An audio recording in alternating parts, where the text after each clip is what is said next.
Welcome to the Christian Business Leader Podcast, where Christ-following business leaders explore God's will and ways for business. This show is a ministry of the Center for Christianity and Business at Houston Christian University and features conversations with today's Christ-centered business leaders who are representing Christ faithfully in the business world. I'm your host, Darren Shearer, and if you want to make your work, leadership, and company's culture more Christ-centered, you've come to the right place. On this episode, we're joined by Doug Napier. Doug is the executive chairman and CEO of 1792 Exchange, a nonprofit organization whose mission is helping businesses get back to business by influencing American companies to advance principles, including free speech, freedom of religion, and free enterprise. They are the go-to national resource for data, research, and analysis on corporate behavior and governments. We were just talking about a congressman that was being pitched by a company to, do some kind of favor, and he said, "I saw your report card on the corporate bias rating database. You need to go get your house in order." And so this is really making a difference, even today. Their flagship resources, the corporate bias rating database, the board bias database, and the back to business tracker, serve as leverage to build a durable policy roadmap that protects corporations from activist pressure and are committed to keeping companies focused on sound governance and business excellence. Doug, welcome to the Christian Business Leader Podcast. Thanks for having me, Darren. It's great to be with you. Yeah, it's good to have you back on. It's been actually many years. Unfortunately, it's been many years. Should have had you on more frequently.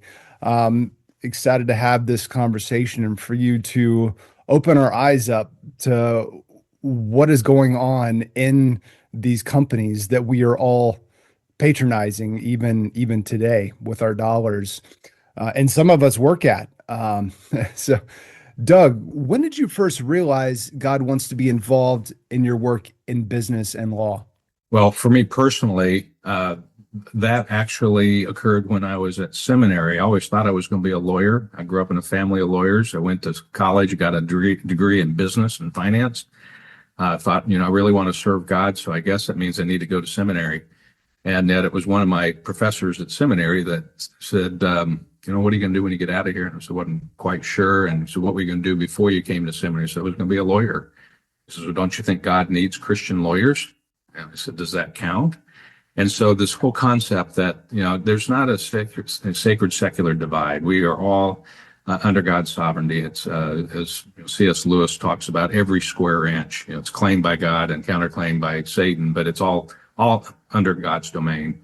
And when you think about the influence of the marketplace, on any given Sunday, you might have 20% of the population in some church, maybe not even a Bible teaching church. But on Monday, you've got 60 to 70% of the population and they're going to their jobs. So the amount of influence that the marketplace has on our lives and on our culture is huge. And, I realize that. And, as this professor told me, he said, you're going to have people that'll come into your law firm that will never darken the door to a church. So you're going to have access. It's all ministry. That's why we call it a vocation. It's a calling that God has on us to be salt and light wherever we are. So this has been a long journey and a long passion for me. I've been doing this now with like 30 years and various settings and organizations, and now at 1792 Exchange, where we're focused on that one sector of the culture that really has its thumb on the scale. So that's been my journey, and that's why it's my passion, and it's why I really appreciate the work that 1792 is doing. Yeah. We've talked about the corporate equality index. Maybe you could shed some more light on that. We've talked about that on the podcast. And as far as I had known, that this is really that was the only resource that I knew you could go to find out how much against your Christian values these companies are, that are on the Fortune 500, Fortune 1000. But now you've created the corporate bias rating database. When did that start and why do we need it? Well, we're very data driven.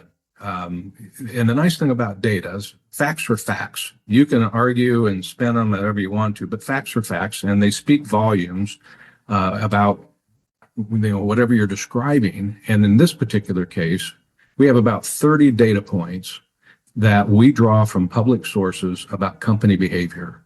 It comes from their SEC filings, comes from their website, their press releases, their advertising, their employee handbooks that are on the website, wherever we can find it. We have a team of roughly 25 researchers that are just pouring through this information, and we've profiled over 4,300 companies. And we take that data and we assimilate it into this database that provides an objective overview of these companies. Obviously we pick the criteria that we think is important to the people that will use this, and then we rank them. And they basically get a red, green, or yellow score. If they're red, that means that you're at risk as a customer, as an employee, as a vendor, as a shareholder. This company making decisions that are not in the best interest of the business, but they're making decisions based on outside stakeholders and activist organizations. So that's the nature of the database that we've been building it over the last 4.5 years. We continue to add companies to it. We're getting close to the 4,500 mark, but we have all the Russell 3000 companies in there. So it's very comprehensive. We've got the source and the receipts for everything. So when a company says, hey, we don't like this rating, we go, well, or they say, we didn't do that. We go, here's the source. If it's changed, let us know and we'll update our database, but we have to be able to point to it publicly. But we remind them, they go, these ratings are based on your facts. And if you want different ratings, give us different facts. And here's some things you can change about your operations, your policies, and your procedures, and that'll improve your score. And it's not just to improve your score, it's because it's good for you, it's good for your business, it's good for your shareholders, it's good for the culture. Can you give us an example of the impact that this has made? You shared even just that example of just yesterday about a lawmaker that was telling another company that, I can't do that for you because of your report card. What has been the impact? We've been very encouraged as we have continued to gain traction. And of course, we've been doing this. We basically started in the middle of the Biden administration. So now we fast forward. We have President Trump in office, who's taken this issue very seriously, and has talked a lot about DEI and ESG, which has driven a lot of company policies, and it's really driven them off the course a lot. So that certainly helped bring awareness to the issue. And then he has an executive order out there on federal contractors. So if you want to do business with the federal government, you got to stop this stuff. And it's not just, we don't think this is good. The reality is that most DEI, and this is the diversity, equity, and inclusion policies that companies have, are actually discriminatory. So the D should not stand for diversity, it should stand for discrimination. And the Supreme Court recently issued a ruling. It was on college admissions, but the affirmative action said this is discriminatory and you need to stop it. And it's a very short leap from that holding into the corporate world. And most general counsels that we talk to, they're not trying to argue, well, that just only applies to college. The principle applies widely. So these companies are at legal risk. And I think when we talk to them about the legal risk as well as the reputational and brand risk, and that we will help them chart a course, we call it a roadmap to green, to get out of this stuff that they really don't belong in. And I think some of them are actually anxious to get out of. They've had these activist organizations with their foot on their neck for years, and it's always a more, we want more, and it become more of an activist for us. And they're tired of it, and they're saying enough. So that's why we have this back to business tracker. That's why we work with them directly. We offer to help. And last year, over 250 companies we had corporate engagements with, either directly or indirectly with our database, and we're seeing a lot of movement. It's very encouraging. Well, you've made it so easy for all of us to go on and get this information. So just in a matter of minutes to show people how easy this is. I was able to gather these numbers. So I was just looking at Fortune 1000, and there were 391 that came up as high risk. Yeah. 221 came up as medium risk. 259 came up as lower risk. So maybe the rest of the Fortune 1000 are maybe a hybrid or just haven't been put on there yet.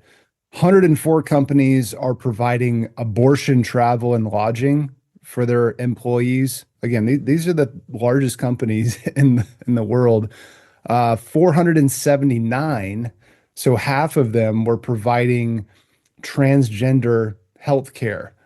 So helping people actually mutilate their bodies. And I know a lot of those are like DoorDash, Nike are not only for their employees, but they're putting out scholarships for anyone that wants to mutilate their body. They will help fund that. 206 are using Benevity for charitable Yeah. giving, which I was not familiar with until I looked at this. But it's something obviously that we should be familiar with, because this is when we support these companies, they are channeling their charitable giving through Benevity. So what is Benevity, and what are they doing to us?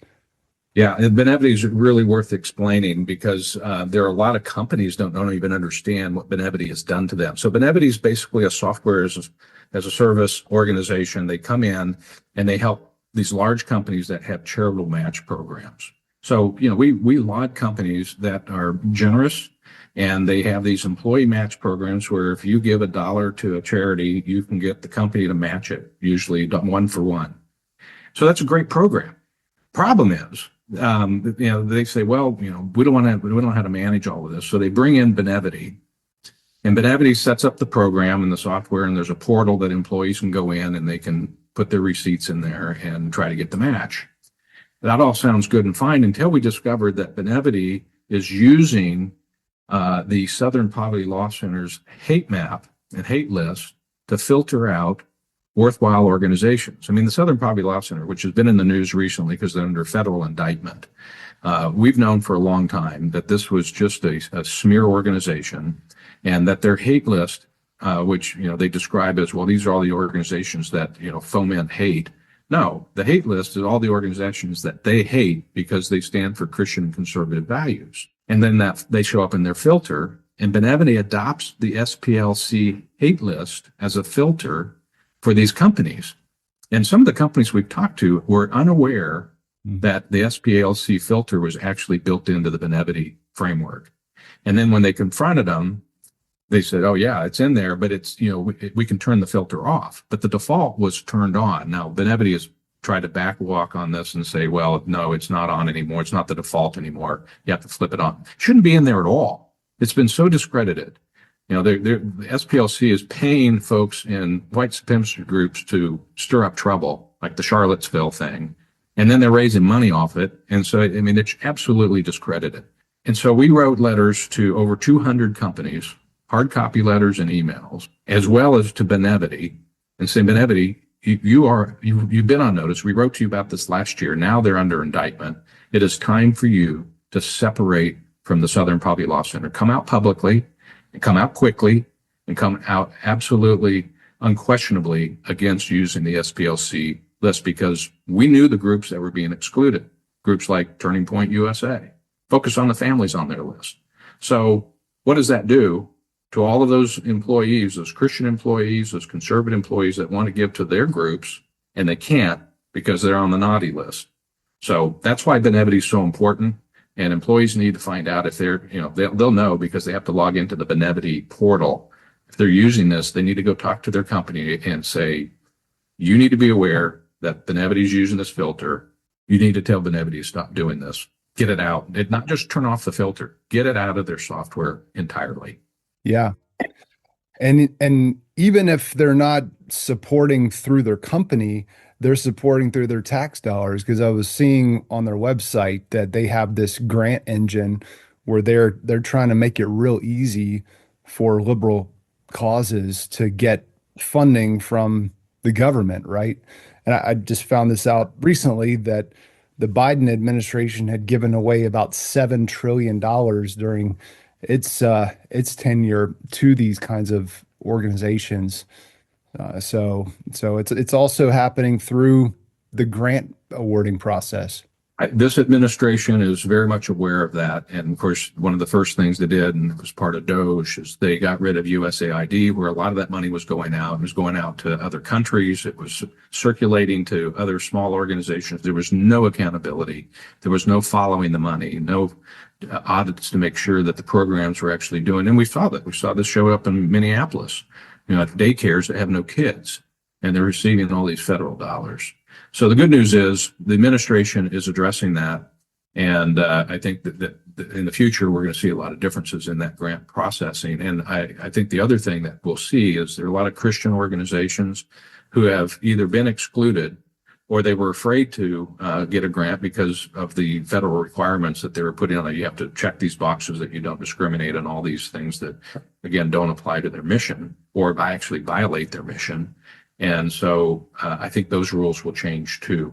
So yeah, we see it in government, and we're see it in the corporate world, and we're not as involved on the government side, other than from an awareness standpoint, but also for companies that the government can influence to implement good policies when it comes to DEI, when it comes to charitable giving and philanthropy, and then they're not supporting these groups that are actually harming our families, our women, our children, and the preborn. Yeah. So when you say that the 1792 exchange is helping businesses get back to business, that totally resonates with me. I mean, if I'm wanting to go buy some basketball shoes, why should I then have to deal with the reality that they're going to then give a percentage of those profits toward helping kids mutilate their bodies to pretend that they're another sex. But haven't we already left that station as a culture to where business really no longer is just business? It's my personal belief that companies are fundamentally marketing culture and not just products and services. Isn't that a place of helping businesses get back to business? Isn't that a place that we'll just never really go back to at this point? Obviously I don't believe that. And I'm not going to give up trying either, because one, we are seeing a shift. So we know it's possible. And I think it's possible on a large scale because we're dealing with Fortune 100 companies. And if you talking about the Fortune 1000, actually, if you compress that to the Fortune 100, there's going to be a higher percentage of red companies. So, to your observation, yes, these companies are out there and they're pushing stuff that they shouldn't. We saw that under the Black Lives Matter, and these companies were doing their virtue signaling. They were giving money to that, and then they find out, they were duped. And this organization wasn't actually doing anything worthwhile. They were actually, buying cars and houses with the money. And now they're embarrassed by that. And but they've been stung by the left. And they're going, maybe we shouldn't. The other thing that's really important for us to understand is companies may not change their practices and behaviors for the right moral reasons, but they will do it for economic reasons. And they'll do it for business reasons, because at the end of the day, they can't afford to lose confidence of their shareholders, their suppliers, their customers, and certainly their employees. So, there's a pragmatic reason for doing that. And of course, we know when you apply good principles to anything, you get good results. And when you deviate from that, then you're on a ticking time bomb. And so, I talked to general counsels and I said, your primary obligation as general counsel of this company is to mitigate risk for the company. And if we could tell you where those landmines are, wouldn't you want to know so you don't step on them? And so we have, there's trillions of dollars that are invested in the stock market. These are pension funds, these are private wealth funds, they're your IRA. Anytime you're buying a stock in a company, you're investing in the returns that you think that company is going to make, whether that those returns come in the form of a dividend due to profit distribution, or its growth and value of the stock. So, I don't have enough to affect that market with my small portfolio. But when we go out and we talk to these state financial officers that control a lot of funds, and we talk to the wealth managers, they're watching this very carefully.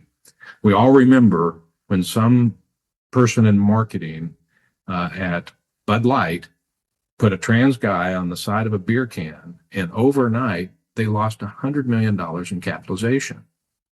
And they still haven't completely recovered from that. It's taken them, it's been what, a year and a half?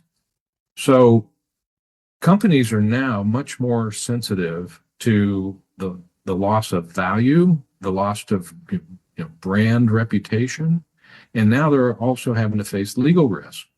If they're discriminating on the basis of gender identity and ethnicity and other things, and not hiring on the basis of merit, they're going to be vulnerable to lawsuits. And what company doesn't want the best people? They were sold a lie years ago to say, well, if you just have all these categories and you start hiring all these small groups of people based on identity, it has nothing to do with their job, that you're going to get a better workforce. It's going to be a happier workforce. And none of that's proven to be true. EEOC claims are up. Internal complaints are up because their training materials are telling people there's a boogeyman out there that's out to get you, and this is what he looks like. And now everybody's finding them, and they're complaining about it. They're filing some kind of discrimination complaint. So it hasn't worked. But companies are realizing that, and they're realizing their primary duty as a company is to operate well, deliver quality goods and services, and return value to their shareholders. Get out of the rest of the nonsense. It's not helping the bottom line. It's actually hurting it. Right. I guess when I say, perhaps the train has left the station, I think about the younger generations, how they weren't raised on Milton Friedman. They weren't raised on that this is really all we're supposed to be doing is increasing shareholder value. They want buy one, give one type business models. They want, climate change, and they want socially responsible, and they want organic and all of these kinds of, get all the chemicals out of the food. And I think you may have heard the talk from Simon Sinek or read his book where, he said that people don't buy what you do, they buy why you do it. And that seems to be what is starting to characterize more and more the culture of our marketplace, and why I really do believe that companies are fundamentally marketing culture and not just physical products and services. I guess let me put it like this. So if a company was supporting, let's say, TPUSA, focus on the family, would you be on board with that? Or are you looking for companies to just be more neutral and more focused on just doing business? Well, yeah, that's a great question. And, go back to your earlier point. Yes, I think companies are certainly, their marketing culture, they're culture creators in that sense, because they have an impact. I mean, you look at the $300 billion that they spend in advertising, and what do those ads portray about our culture? And you see, and especially in the last few years, you see this disproportionate representation of some people groups that, don't represent the spectrum of our, real culture. I mean, you don't go out and see these same kinds of portrayals when you're out on the street. And it was a subtle way for them to push an agenda, but they've been pushed to do this. Groups like Human Rights Campaign have been on them, saying you need to promote this in your advertising, the LGBTQ agenda. And so they have done that, and they jumped on board. And that's why I think Bud Light fell into that trap. They thought, well, we're just embracing the culture, and not sure they had an agenda to push it. The person who did the ad, the advertising agency or the person down in marketing probably did. And then it backfired. So that kind of leads to the second point in terms of our generation right now. Question is, are they really hardwired that way, or have they been programmed? Because, as you point out, they didn't get Milton Friedman. They're not teaching economics in school. They're teaching social justice and whatever that means.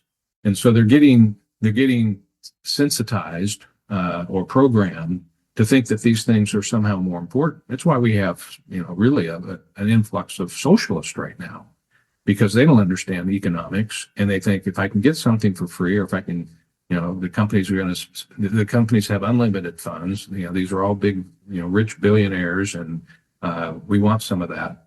We want them to use it for all these, agendas that we have. So I think we have to educate them, understand that that doesn't work. And, if you want a job, you want a company that's successful, that can pay your wages and pay you good wages. And if they're spending their money on this other stuff, then it's not coming to you. If you own stock and they're spending their money on this other stuff, it's not coming to you. And it could, harm the value. Now, as far as your question of, if they were giving to what we would deem, the good causes, I would separate that into two categories. One, if it's a part of a charitable match program, it should be a level playing field. It's kind of like free speech. There's speech we don't agree with, but we do agree with the concept of free speech. And there are limits on free speech. But for the most part, we're going to tolerate bad speech, but the solution is not censorship. It's not exclusion. It's more speech. It's better speech. I believe truth always triumphs, but truth has to have a platform, it has to be expressed, has to have an opportunity to be out there. So the concept of neutrality is that level playing field. Now, I don't think any of us truly believe there's a such thing as absolute neutrality. There's always a competition of ideas, and that's the free enterprise system. It's free enterprise in business transactions and product selection and all of that. That if you're producing a product that nobody wants, you're probably going to stop producing that product. Doesn't make sense. So they've got to make decisions that appeal to the marketplace. And I think it goes back to your concept of, they are influencing the culture. There's some companies that come up with a product and they come up with a marketing campaign to make people believe that they need that product. And there's others that they see a need and they create the product because they're responding to, a demand. I don't think, and so the other separation is you charitable match programs, and then you have corporate direct giving. I don't have a general beef with companies, giving to good causes. But I think they have to be careful and mindful of what the demographic is of their customer base. And I remember sitting down with, it was a Fortune 10 company, and they were making a decision that I knew from their own data that they were disenfranchising about 68% of their workforce and about 70% of their customer base. I said, well, how do you justify that from a business standpoint when you're alienating the majority of your customers and employees? And they had no answer. It's like, well, but we just thought we had to do this because we have this very loud minority over here telling us we need to do these things so that they don't get disenfranchised. I said, why don't you come up with a position that does neither? It doesn't exclude any groups. It doesn't marginalize any belief systems or values. And if you can't find that, then probably a signal to stay out. It's probably not your role. And they agreed with that because they don't want to get caught in the crossfire. So I think they have to think about that. As long as it's a level playing field, I'm okay with that. But I'm also okay with companies saying, you know what, that's not what we were designed to do. We weren't supposed to put our finger on the scale. We'll let the shareholders who get the dividends decide where they want to give their money, or we'll do a corporate match, and we'll let, kind of a democratic process decide where those funds go. Yeah. Doug, are there any companies on the list that on the corporate bias rating that are in the Fortune 1000 or we'll say Fortune 500 or Fortune 100 that haven't bowed their knee to the spirit of the age, that really are not just lower risk, but are really the shining examples of this is what we're going after? Well, there's some, we're talking about like Fortune 100 companies, which are publicly traded, and they probably have the most pressure. Even the Business Roundtable 5 years ago changed their definition of what the purpose of a corporation was. Used to be the purpose of a corporation was to increase value for shareholders. That's from the very beginning when the New York Stock Exchange was formed. It was people were buying in companies so they would see value creation. And they were investing in companies to go out and apply that capital and, create products and services. And then we saw this shift 5 years ago where then it was not about shareholders, about stakeholders. And the difference is stakeholders are outside, shareholders on the inside. And when you start mixing in the outside interests, then it's like, well, who are you loyal to, and where's your fiduciary duty? So we have identified some companies that were doing it well, and we saw some companies that were kind of trapped. Like Tractor Supply was one of the first ones. Like, what in the world are you into this? Look at your customers. They don't even match the profile of these things you're doing. It's nonsense. And we realize you got kind of shoved into it. We'll walk you out and get you to safety. I think one of the good examples that we've seen recently in really taking substantial moves to get back to sanity in business was Walmart. They had incorporated a lot of DEI stuff, a lot of programs. They were being told by their third-party health insurance administrator that they had to include the coverage for transient minors, and they said no. We're self-insured. We control our insurance plan. You work for us, and they created carve-out language, and they've allowed us to make that available to other companies, so they're without excuse. Say, though there is a way to do it. The number one company in the world has figured out how to do it. You can too. So there are some really good examples of companies that are moving. One company that we talked to, Fortune 50 company, about their charitable match program, and they had no idea that they're excluding all these groups. They took a look at it. They said, yeah, this is wrong. We found out the filter, the SPLC filter was on. They were using Benevity. And they said, we're revamping the whole thing. We realize that's unfair. We appreciate all our employees. We appreciate a lot of different views. And so we're going to make this right. And they even said, we're going to look at, so we're doing the economics of it, but we're looking at actually matching tithes to churches. Because churches are, by definition, C3 organizations. And they do a lot of great work. They do a lot of community work and outreach and all of that. So they said, why should we exclude them? Because a lot of these companies get this false notion. They've been hearing separation of church and state all their lives, and they have no idea that has nothing to do with corporations. Because I always ask myself, are you a church? No. Are you a state? No. Well, they don't apply to you. You can do whatever you want to on this. So, yeah, those are the kind of examples that we are seeing, that they are taking this seriously, and we're able to help them figure out a pathway for that, and, how to talk about it so their employees and their customers understand that this is actually the right move. It's a noble move. It just makes sense. Yeah.